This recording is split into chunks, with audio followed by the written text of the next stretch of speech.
collectively, we can all inspire inclusion. Yeah. Well, that's beautiful. And we got another lady here, and her name's Judy. She works at Tomina High School. Yeah. She's been here for a while. We had a bit of a yarn test a while ago. She's a little bit frightened to come up and have a yarn, but maybe another time she will. She's shaking her head there saying no, but she's listening in, which is lovely. Yeah, so I was just saying, our people of today is more involved in a lot of things.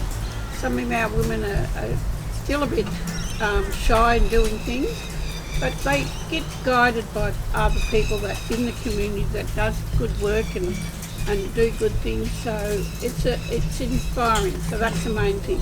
It's giving our people an option and a lead way. Yeah, and I think the really important thing as well is like confidence and making an impact is not just being able to get up and speak in front of people, and particularly on radio. Like I know particularly for like Judith, like she does amazing work with the young people in Tormina, and like there's so many unsung heroes. Like you look at the people that are being acknowledged today at the International Women's Day. Yeah. You've got like Ange Martin. You've also got Heather Duncan, and also there's a few of them. Tegan Baker from the police. Like all of these people that don't necessarily like fly on they're not big speakers on microphones, but they're willing to get up and get the work done from behind the scenes, which I think is just incredible. It is.